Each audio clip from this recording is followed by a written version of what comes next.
I always knew that working with death would bring consequences that no one can explain with words. I learned to live with the silence of cemeteries, with the empty looks of those who have lost someone, and with the invisible weight that some graves carry. But nothing, absolutely nothing, prepared me for what I found in that coffin. It wasn't a body out of place. It wasn't a strange ritual. It was something small, discreet, carefully folded among the deceased's clothes. A letter that should never have been written, and much less read. The moment my fingers touched that old envelope, I felt a shiver run down my spine as if someone was watching. There was no name, there was no sender, and yet it seemed to be waiting for me. I can't say why, but everything inside me told me to leave it where it was, to pretend I didn't see it. But something stronger than reason made me open it, and that's when everything changed. The words that were written there weren't for any relatives or friends. That text was addressed to something that didn't belong to this world. From that moment on, my life became a spiral of doubts, visions, and events that no one would believe if I told them. But today, after so many years of trying to forget, I need to tell them, not because I want to, but because I feel that if I don't tell them, the next person to find a letter inside a coffin could be you. My name is Daniel, and if you've ever walked through a cemetery here in rural Georgia between 1996 and 2022, chances are I've dug or closed the grave of someone you knew. I got into this business almost by accident.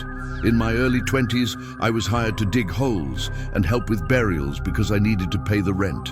I thought it would be temporary, just until things got better. But the truth is, after the first month, I didn't want to leave. There's a strange peace in dealing with death every day. You stop fearing the end and start listening to what the silence has to say. Over the years, I have buried murder victims, children who never even saw their first birthday, soldiers from forgotten wars, and even homeless people who no one came to claim. Death has its patterns, its repetitions, but every now and then it breaks protocol. And when that happens, the gravedigger feels it. It may seem silly to outsiders, but those who work in this environment know that there are burials that carry a different energy, something denser, harder to explain. This story happened on an October morning. I already had the shovel in my hand when the funeral home car pulled up. It was a simple coffin made of dark wood with rusty hardware, an old model that is no longer made.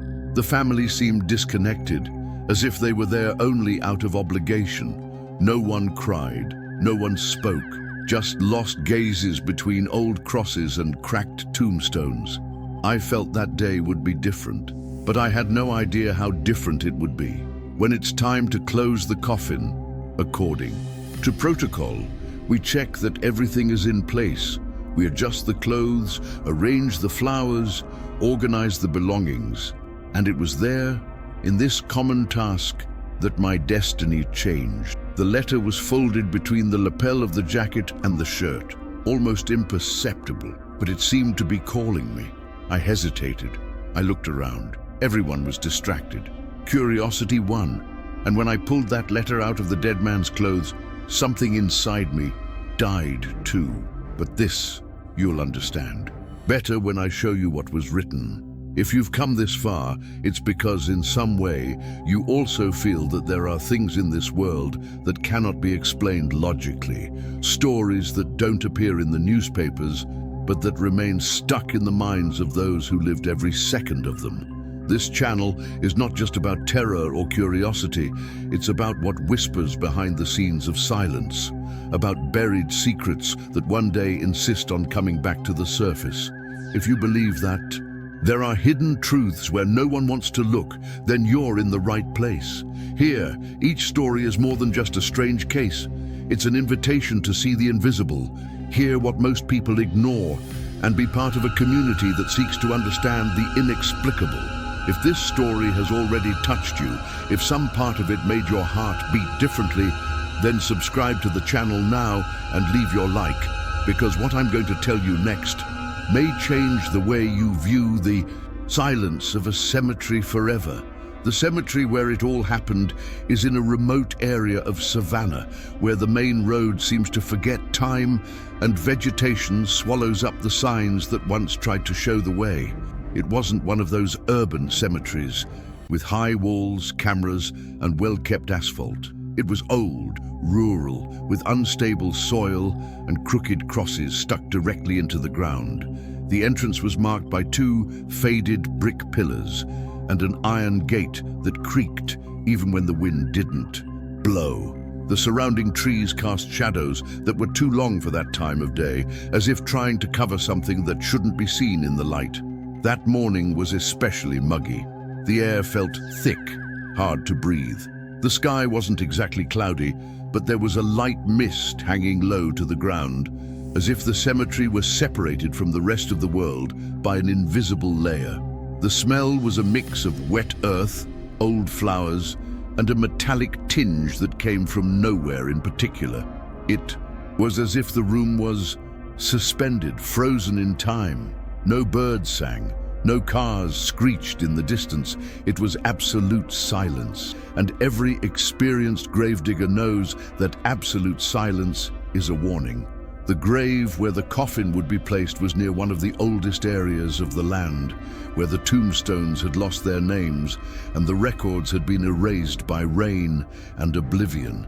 As I approached with the shovel in hand, I felt the earth give way more than usual, as if beneath it there was more than just space. Some places don't like to be disturbed, and this one seemed to resist human touch. Around me, the funeral home staff acted with the practicality of those who just want to get it over with. But I couldn't stop looking at the tombstones around me. One in particular, it looked too new for the place. The white marble was completely out of place with the aged landscape, and the strangest thing, it had no name, no date, just an inscription in small letters, almost erased by the slime. He who reads awakens.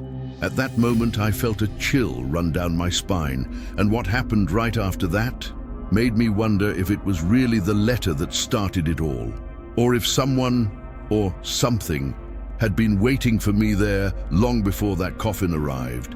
Maybe the letter was just bait. Maybe the real reason for all this was buried right there, beneath that unmarked headstone. Because after that moment, every step I took in that cemetery felt guided, not by me, but by something that already knew exactly what I was going to find. And what came next, I never left my mind.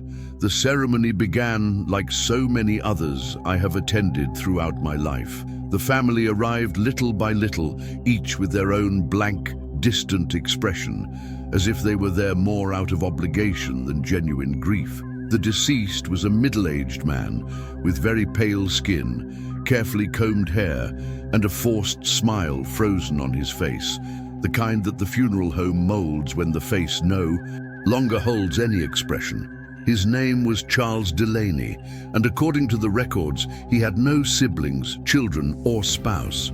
Only 2 cousins and an elderly woman who kept her head down the entire time, mumbling inaudible words.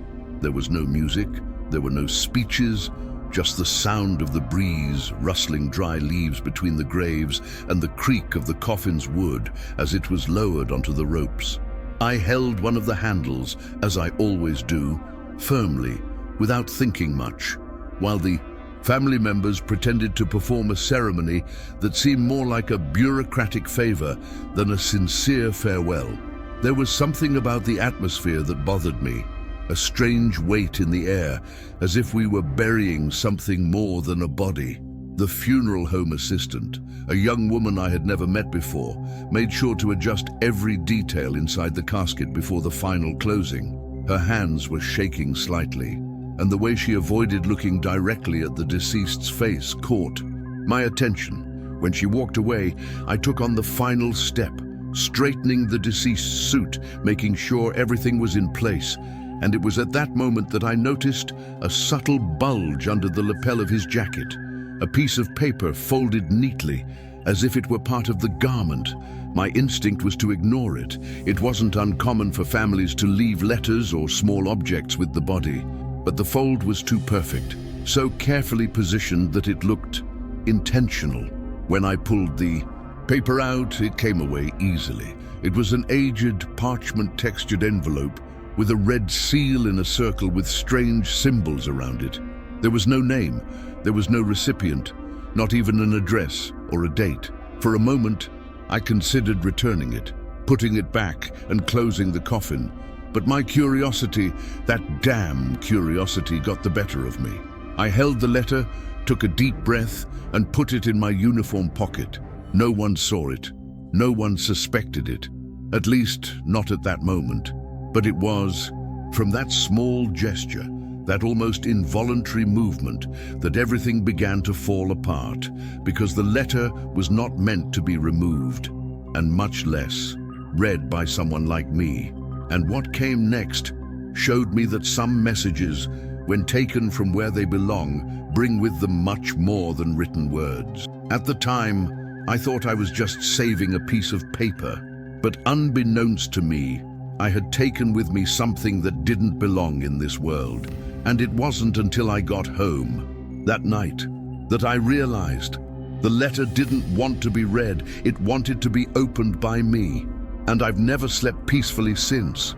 I put the envelope in my coat pocket, as if hiding a secret I don't even know I should carry. The coffin was sealed and lowered into the ground with the usual mechanical ritual. The shovel was passed from hand to hand until the last layer of earth rested on Charles Delaney. It seemed like it was all over, but I knew it wasn't. I knew I had carried something from there that didn't belong to the world of the living. And with each step I took back to the cemetery, I felt the weight of it in my pocket. Not physical. It was as if that letter had its own volume inside me, as if it was pulling me to a place I wasn't yet part of, but that I would soon understand better. I waited for the workday to end. I put away my tools. I locked the main gate. Night was beginning to fall, but I didn't have the courage to take the envelope home. I stayed there, in the small back room where we usually keep the records of the deceased, the old radio and a pot of cold coffee that seemed to have been with me for decades. I sat at the wooden table with the envelope in front of me, without touching it for a few minutes, just observing. The red seal seemed to pulse with the dim light of the fluorescent lamp. There was something ritualistic about that image, a circle with symmetrical runes and a double cross in the center, as if it had been made to prevent or summon something. Very carefully, I broke the seal, not with the haste of someone tearing open an envelope, but with the respect of someone unearthing an ancient secret. The paper inside was thicker than I had imagined, almost like aged leather, stained in places. The ink wasn't ink, it was a dark brown, almost dry, and had a slight sheen when it was held up to the light, as if it had been written with something organic. Blood? I wouldn't dare say, but the metallic smell in the air made me consider it. The first words immediately put me on alert. They were not instructions nor farewells. This was not a letter addressed to family or to anyone in the world of men. It was a prayer of sorts, or perhaps a contract. Something between an oath and a confession. I read it silently, word by word, as a cold sweat gathered at the base of my neck. The writing alternated between Old English and passages in a language I could not identify. There were names I had never heard, dates that made no sense, and symbols drawn in the margins like marks of some ancient ritual. More than once I stopped reading, not for lack of interest, but because of a feeling that grew inside my stomach like an unexplained nausea. This was not just a letter, it was an invocation, a request, a bargain made with something that does not live among us. And worse, it seemed incomplete, as if it was waiting for something or someone to be completed. But the most disturbing part was yet to come, because at the bottom of the letter there was a blank space, as if waiting for a signature, and right below it, my name began to slowly appear on the surface of the paper, as if it were being written before my eyes, by invisible hands. It was at that moment that I understood.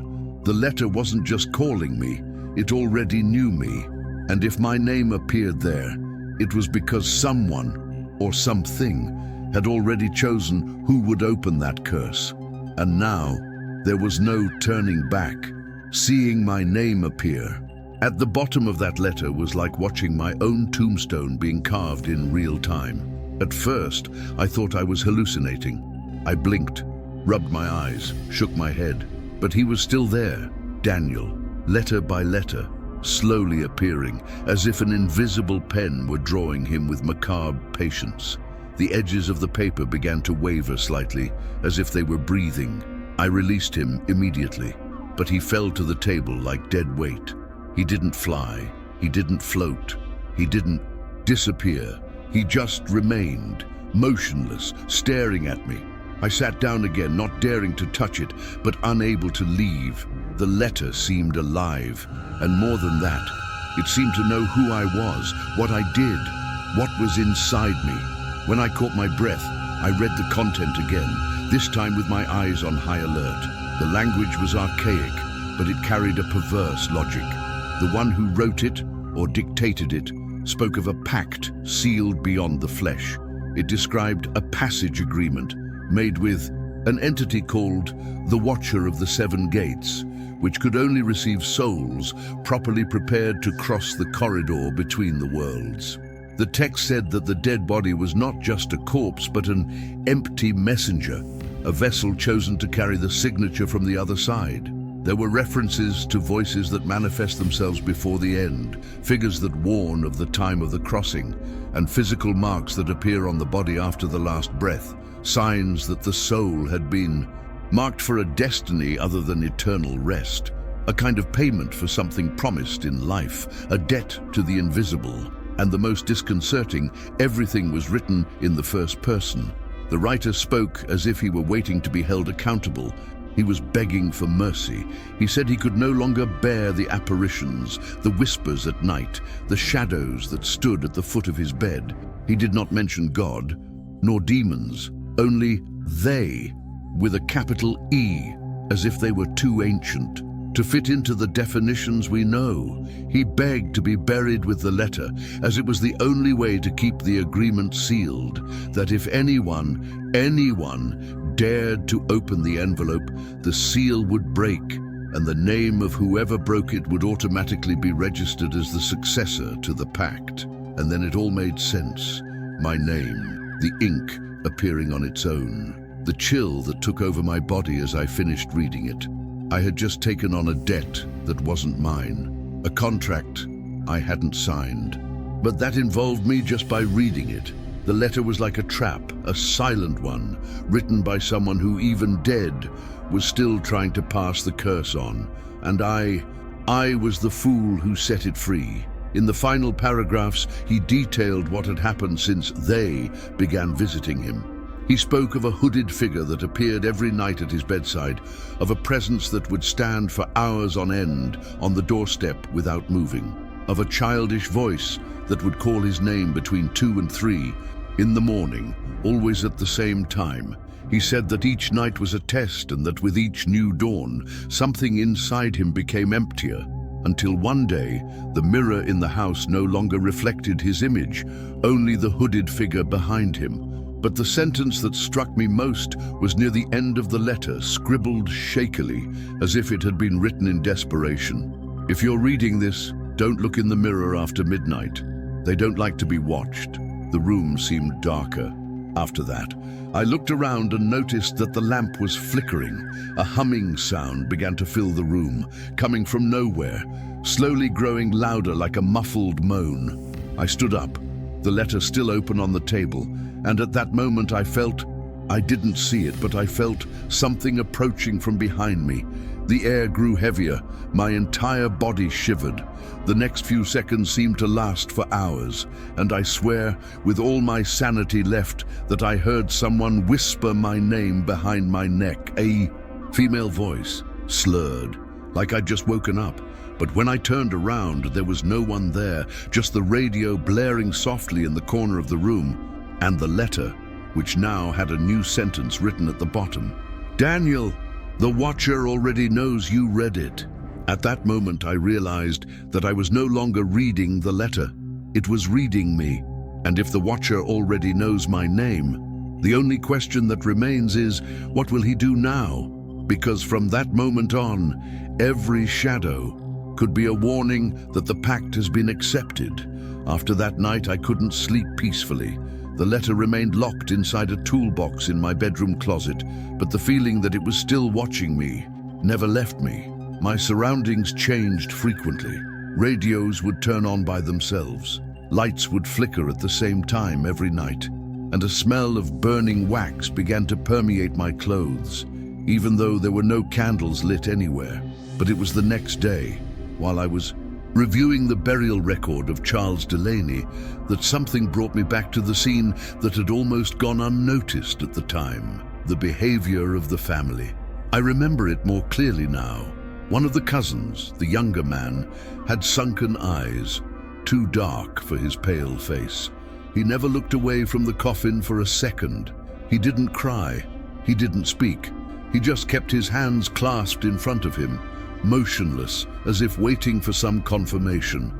The elderly woman, on the other hand, was mumbling repetitive phrases, but not in English.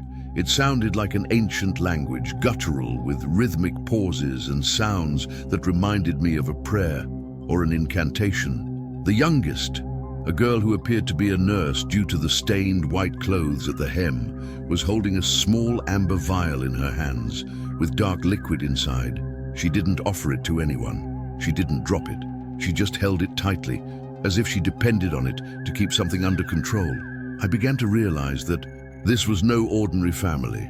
None of them showed any grief. There were no memories, no stories exchanged, not even an exchange of glances between them. It was as if they were there not to bury a relative, but to seal a task, to fulfill a ritual, as if it had already been planned and each person's role had been rehearsed. And the most disturbing thing, even with the coffin already covered, everyone remained there for long minutes without moving, as if they were waiting for a signal. I left before them, and it bothered me for days. For some reason I only understood later. I felt like I had left something unfinished, that I shouldn't have turned my back, as if that group needed to witness if the letter had been removed. The following week I returned to Charles's grave as a precaution, and as I approached, I noticed that something had been left there, an unlit candle freshly burned, next to a small, empty, unmarked white envelope. But what really chilled me to the core was what I saw on the back of the tombstone, carved with some fine tool, as if it had been done with patience and anger. Just 3 words, carved directly into the stone. He read it. Now, that week, the cemetery seemed quieter than usual. The kind of silence that doesn't bring peace, but tightens your chest. The kind of silence that carries a warning. The staff I'd lived with for years began acting strangely, as if an invisible fog were hovering over us all. I hadn't told anyone about the letter. Not then, but even without knowing what I'd done, they began to feel it and react. Ramon, the Bolivian gardener who had worked there longer than I had, was the first to complain of insomnia. He said he had heard footsteps at night, even though he was alone in the house. He thought it was paranoia, but the noises returned the next night, and the night after that, until he confessed to me with trembling eyes that he had dreamed of a man in a suit inside a coffin, winking at him. The scariest detail. He never learned the name of the deceased, nor did he see Charles's face, but he described in detail the same frozen smile that I had seen inside the coffin that morning. Soon after, it was Lester's turn, the assistant who took turns with me at night. He arrived late with red eyes and seemed disturbed. He said that during his patrol the night before, he had passed Charles's grave and felt as if he were being watched. He said he heard 3 dull thumps coming from inside the earth. 3, always 3. He thought it was an animal, until he saw, next to the grave, fresh footprints, not boot prints, barefoot footprints. We set up a surveillance camera near the area. We wanted to dispel the idea that it was a hallucination, something concrete. real. But when we reviewed the video the next day, the footage from midnight to 3 in the morning was corrupted. All the other footage was intact. Only that section was missing, as if something or someone had decided that it shouldn't be recorded. From that moment on, no one wanted to work in that section of the cemetery. Maintenance staff avoided the block where Charles was buried. Even visitors seemed to walk more quickly when they passed by. And then, one Saturday afternoon, I found on the door of the cemetery chapel an anonymous note written in firm handwriting with just one line: "You took off the seal. Now they're free." On the back of the paper, a detail that took my breath away. The same symbol from the original card, the circle with the runes and the double cross. Only now it was crossed out with 3 diagonal lines, as if someone or something had marked that the game had begun. The following Monday, Ramon didn't show up for work. We tried to contact him, but no one answered. When we finally went to his house, we found the door open and the furniture overturned, as if someone had turned everything over in a hurry or fled. In the bedroom, there were marks of fresh dirt on the foot of the bed and on the bathroom mirror, written in something dark, perhaps mud or dried blood, the same sentence from the note: "You took off the seal." From that day on, fear took shape. It was no longer just a feeling, it was a presence. Night shifts began to be refused. Lester asked for a transfer. Others asked for vacations or simply disappeared without warning.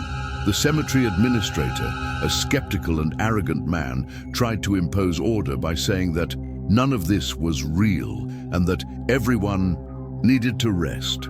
2 days later, he was found locked in the chapel in the fetal position, mumbling incoherent words in a language that no one could identify. What frightened us most was not his condition, but what we found next to him: a spent candle, the symbol drawn on the ground in ashes, and a rope wrapped around the altar. It was as if everyone who approached Charles's grave was somehow marked, and I began to realize that there was something even deeper behind it all.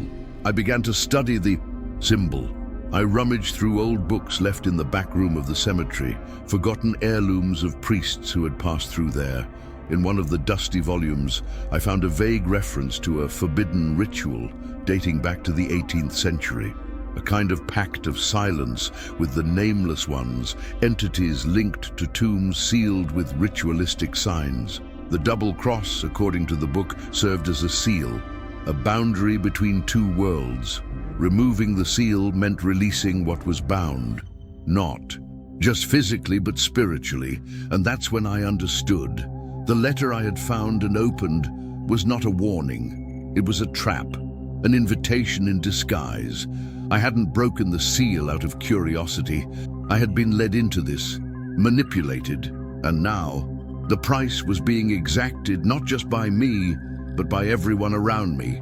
That same week, 2 graves were found open at dawn. No sign of forced entry, no trace of invasion, just empty coffins.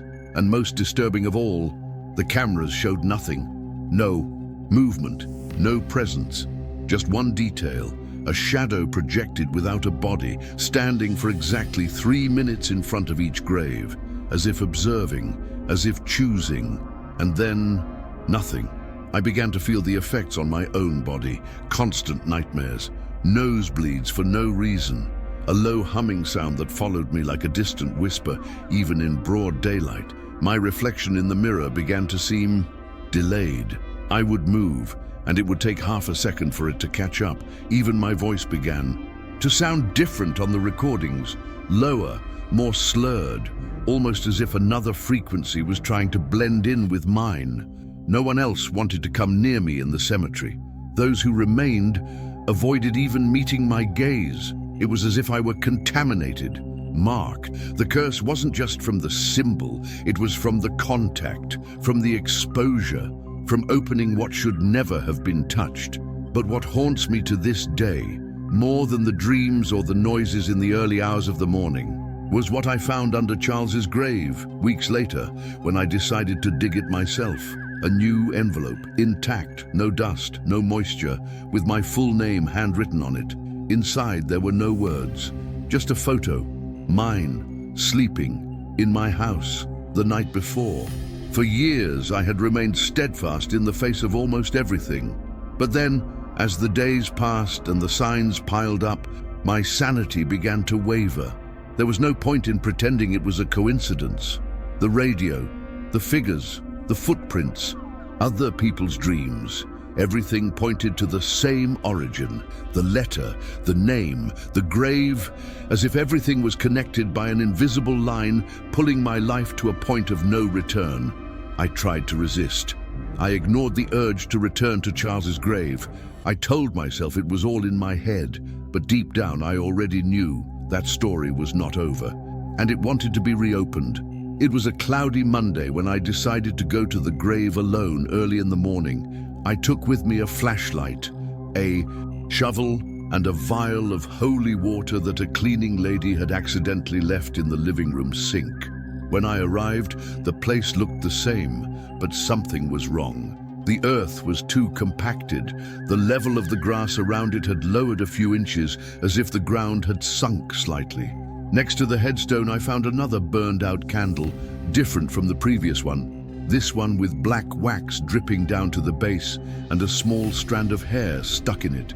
It was human, fresh. I took a deep breath. I began to dig. With each shovelful of dirt removed, my heart seemed to beat louder inside my chest. It wasn't fear. It was something deeper, as if digging this grave was somehow digging inside me too. When I hit the coffin lid, the sound that echoed wasn't hollow as usual.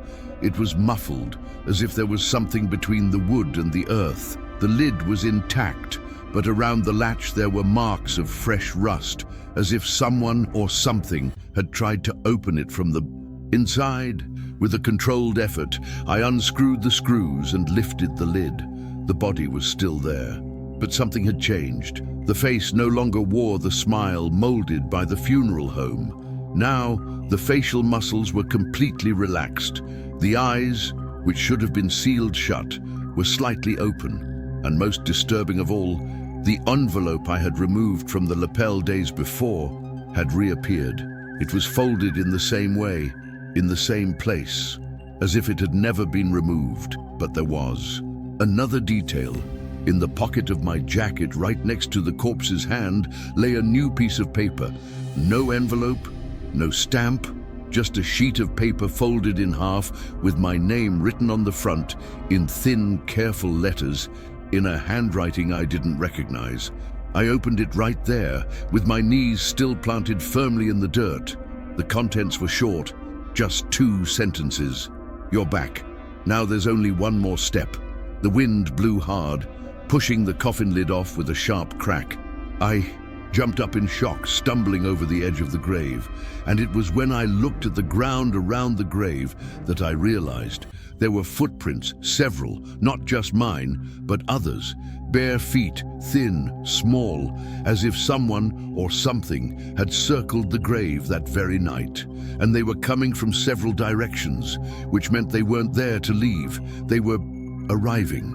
After that day in the tomb, my life began to fall apart in silence, not abruptly, but like a crack that slowly spreads from within until it shatters everything that holds it together. The nights lost sleep, the days lost their meaning. I would wake up with my face wet, but I didn't know if it was sweat or tears. My thoughts came as disconnected noises and the silence. This new silence was always different. It wasn't empty. It was filled with a presence, something that breathed with me inside the room, something that moved without making a sound, something that had no body but took up space. I began to notice signs around the house, doors that creaked twice and stopped by themselves even when locked. The bathroom mirror fogged up even without steam, and there were marks, small finger marks in the dust on the bookshelf. They weren't mine. I never left that window open. The letter I had kept disappeared for 2 days and came back, all by itself on my pillow, folded the same way, but with a new sentence written on it. "Now we are in." I took time off work. I covered it up with a doctor's note, but the truth is that I could no longer walk past the cemetery entrance without feeling the ground vibrate beneath my feet.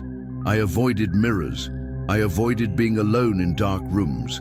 And most of all, I avoided sleeping between 2 and 3 in the morning, because that was when everything always happened. First the whispering, then the slow footsteps, finally the sound of fingernails scratching wood coming from somewhere I couldn't identify, as if someone was trying to get out or get in. My plants died overnight. The neighborhood animals started barking every time I opened the door. I received anonymous letters in the mail with symbols drawn on them, similar to the ones in the first letter. No explanation, no signature, just the certainty that someone knew, someone was watching me. And if all that wasn't enough, I started having time slips. Hours would disappear. I would find myself in different rooms without remembering how I got there.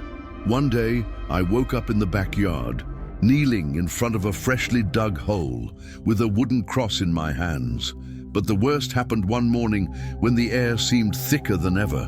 I opened my eyes, feeling that there was something inside the room. I turned around slowly, and there, in the armchair next to the bed, a figure was sitting. Dark, still, small.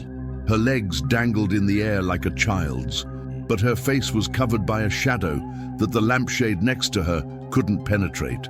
Only when she raised her head and I could see her completely black eyes fixed on me, did I understand that the letter wasn't just a warning, it was an invitation, and I had already accepted. It's hard to explain what's left of me after all this. The person who existed before that letter never came back. I don't know if she was taken, replaced, or simply forgotten by myself. But I can say without fear of being wrong that there are things that should not be read, words that were not made for the living. Curiosity has a price, and mine was too high. I thought that by working among tombs and bones, I knew the limits of the world of the dead. But what I discovered is that there is a place between worlds, a space where pacts are made with the eyes and contracts are sealed with fear.